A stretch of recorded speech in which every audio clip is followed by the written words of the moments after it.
बोलो सतगुरुदेव की जय। बंदी छोड़ कबीर परमेश्वर जी की जय। बंदी छोड़ गरीबदास जी महाराज जी की जय।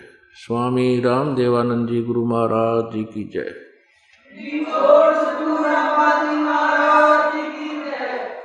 परम पिता परमात्मा पूर्ण ब्रह्म सर्व सृष्टि रचनार कुल मालिक कबीर देव कबीर साहिब जी अपने विषय में अपनी जानकारी प्रदान करने के लिए वह स्वयं ही अपने निज स्थान से अमरलोक से सत्यलोक से चलकर आते हैं। ये कबीर देव ये कबीर परमेश्वर वो परमात्मा है जो बनारस में काशी शहर में एक जुलाहे की भूमिका करके 120 वर्ष इस पृथ्वी पर रह करके वो परमात्मा सहशरीर चले गए, सहशरीर ही आए थे। पुण्यात्माओं, परमेश्वर ने आके हमें ज्ञान कराया कि हम काल के जाल में फंसे हुए हैं। पुण्यात्माओं, जब हम पूर्ण परमात्मा सत्य पुरुष कबीर देव जी की शरण में और इस सत्य नाम का जाप करते हैं पूर्ण संत से प्राप्त करके, तो उस समय बैड अकाउंट बंद हो जाता है। वो कैसे हो जाता है? जैसे किसी ने लाइसेंस बनवा रखा, ड्राइविंग लाइसेंस, चालक प्रमाण पत्र, और वो सड़क से जा रहा है या कहीं भी रास्ते में जा रहा है, उससे कोई दुर्घटना हो जाती है, वो 90% बरी होता है, क्योंकि उसने जानबूझकर एक्सीडेंट नहीं किया, क्योंकि वो ट्रेंड आदमी है, उसके पास प्रमाण पत्र है। तो उससे कोई दुर्घटना में कोई गड़बड़ हो भी जाती है किसी कारण से, तो वो दोषी नहीं होता। कारण कोई और हो सकता है, कोई ब्रेक फेल हो जाए, स्टीयरिंग फेल हो जाए, कोई और भी कारण हो जाए, सामने वाले की गलती से भी एक्सीडेंट हो सकता है। इस प्रकार वो लाइसेंस शुदा व्यक्ति उस दुर्घटना में दोषी नहीं होता। और जिसके पास लाइसेंस नहीं है और वो गाड़ी चला रहा है, उससे कोई दुर्घटना हो जाती है, तो सबसे पहले जो अधिकारी होते, जांच अधिकारी, यही देखते हैं कि लाइसेंस है आपका, लाइसेंस नहीं है तो फिर को सीधा ही सजा होती है, उसका कोई प्रोटेक्शन नहीं होता।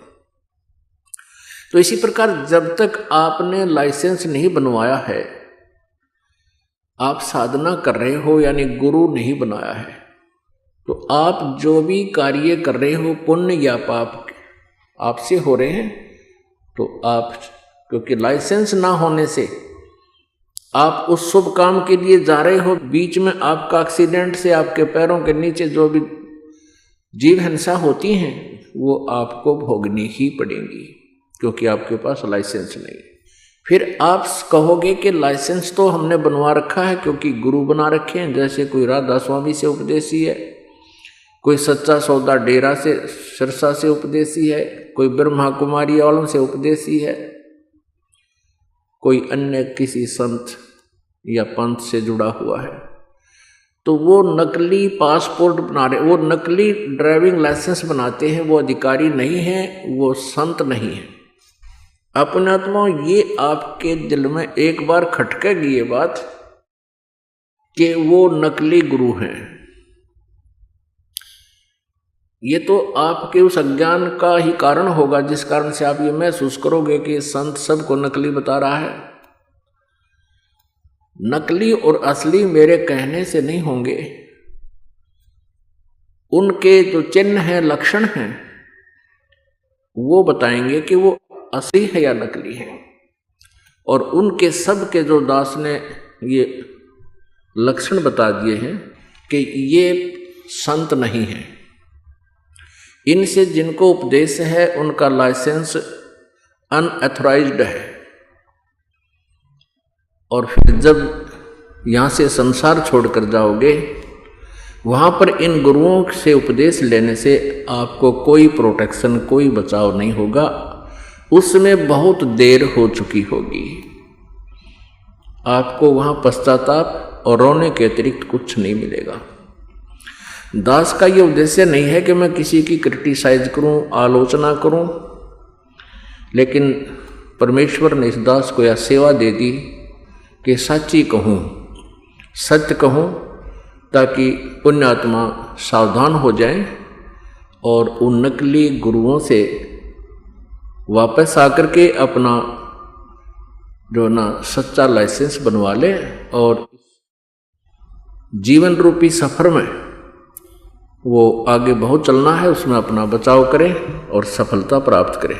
राधा स्वामी पंथ ने सबसे ज़्यादा जीवों को घेर डाला। ये काल का पंथ है, क्योंकि जहाँ से ये पंथ चला है उसका कोई गुरु नहीं। श्री शिवदयाल जी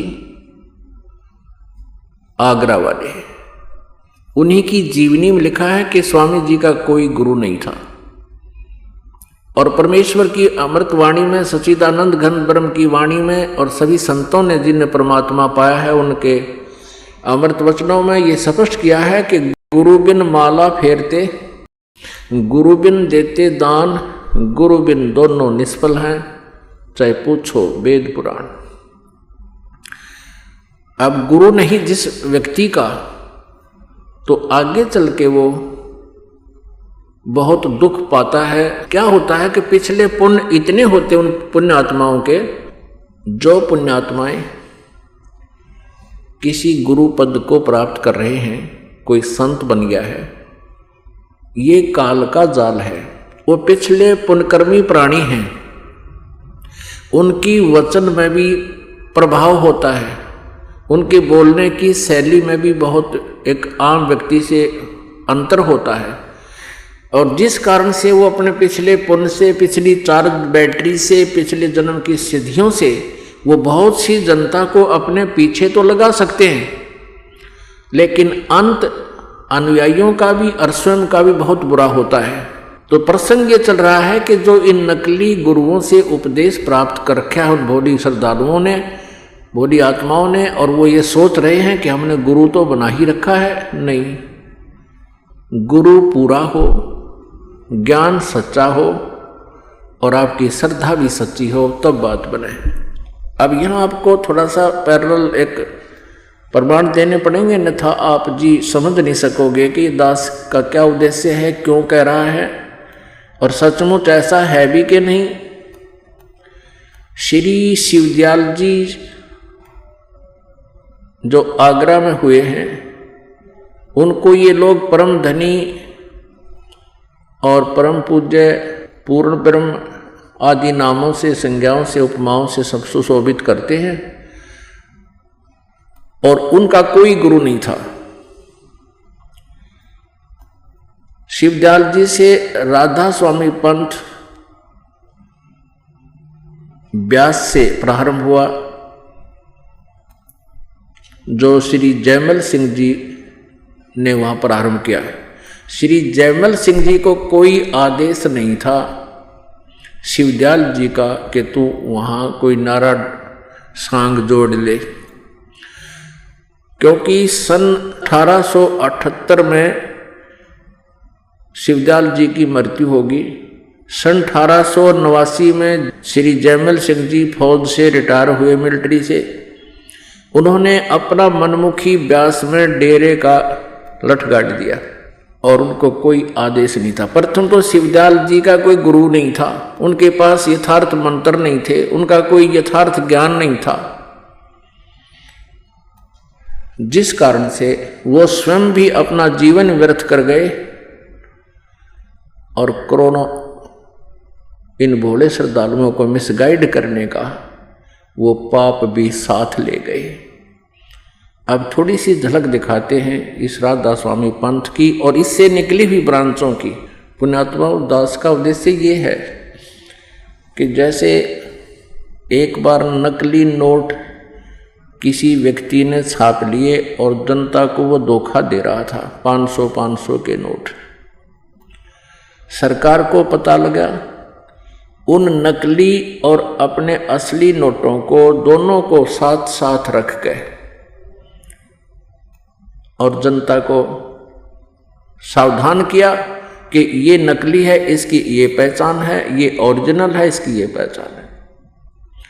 अब इस जो है कार्य को इस शुभ कार्य को कोई ये कहे कि सरकार आलोचना कर रहे थे, समाचार पत्रों वाले आलोचना करते हैं, किसी के नोट को नकली बता रहे हैं, तो उसकी बुद्धि कितनी होगी बालक के सी। इसी प्रकार इस दास के प्रयत्न को जो कोई आलोचना कहता है वो बालक ही हो सकता है, बालक बुद्धि का, या कोई शराबी हो सकता है, या उस ग्रुप का हो सकता है जो उन नकली नोटों को छाप रहे हैं। तो जो ये समझदार होगा ये समझ जाएगा कि ये देखिएगा नकली और असली में कितना अंतर है, तो फिर वो अपने हानि से बच जाएगा और अपना नकलियों को फेंक देगा, असली नोट प्राप्त करेगा, वो निर्धन नहीं होगा, हानि ना होगी।